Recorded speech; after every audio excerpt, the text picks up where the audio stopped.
Stephen Vantassel here, wildlife control consultant.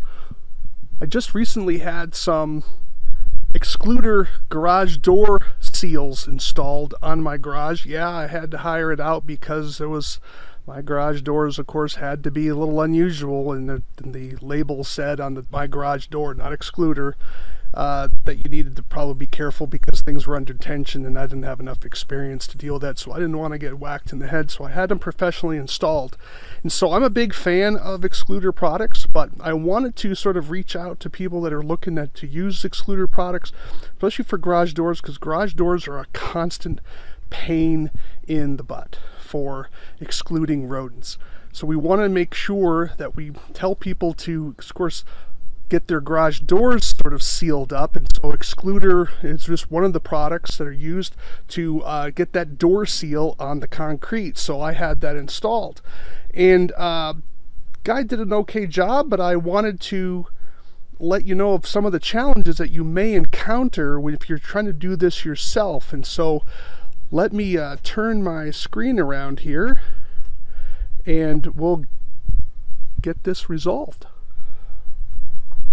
Alright, so we're here at my garage door. Let me kind of get a little closer for you. You can see how the rubber has sort of reached out and curled up and now caused a gap that it's big enough to allow a mouse to get in. And it's even big enough underneath the garage door I can stick my finger underneath. That clearly is an issue. And to kind of give you another view of it, you can see on this side how we have this gapping that's occurred. So I don't know the complete solution for that, but it has been a problem. And by the way, for this particular garage door, this wasn't a big issue initially. The actual bigger issue was on, this is my garage door for my vehicle, and you can see how we have a gap here as well, and of course a gap underneath as well. Finger in, finger in. That shouldn't be like that. So I'm not here to bash Xcluder products here. I am a fan.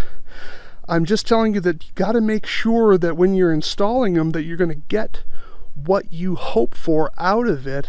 And so my door, just in fairness, was a little bit longer. It required 2 rows. They come in strips, and mine required 2 rows because it was actually a row and a half, but you have to buy 2.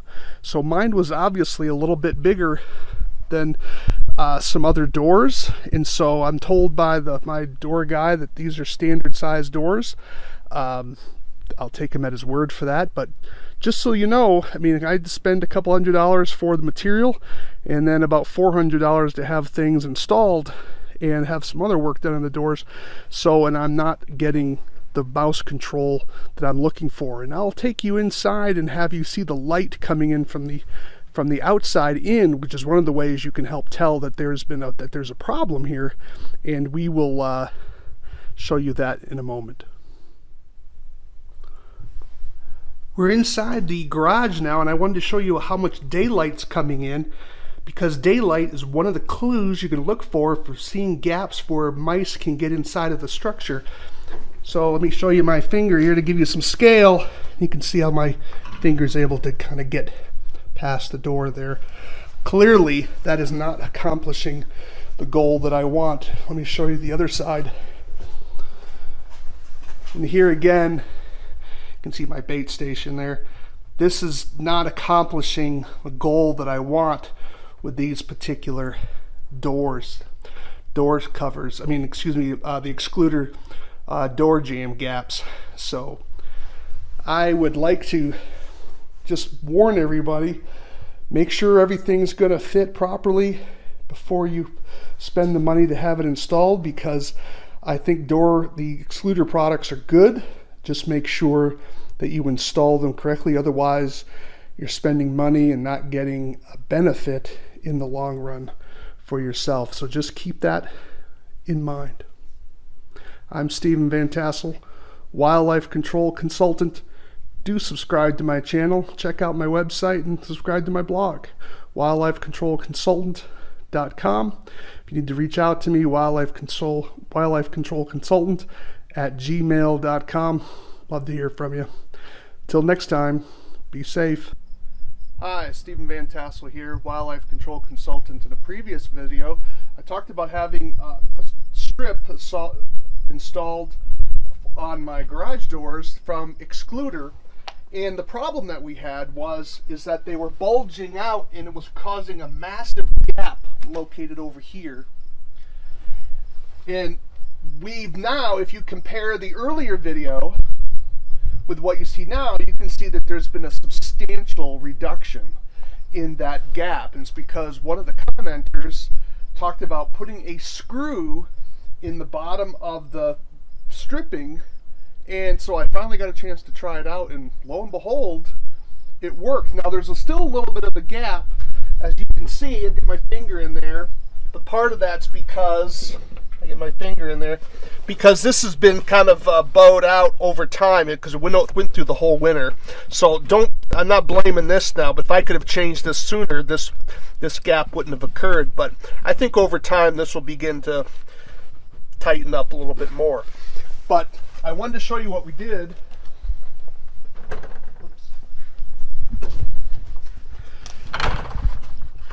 We put a screw. I used a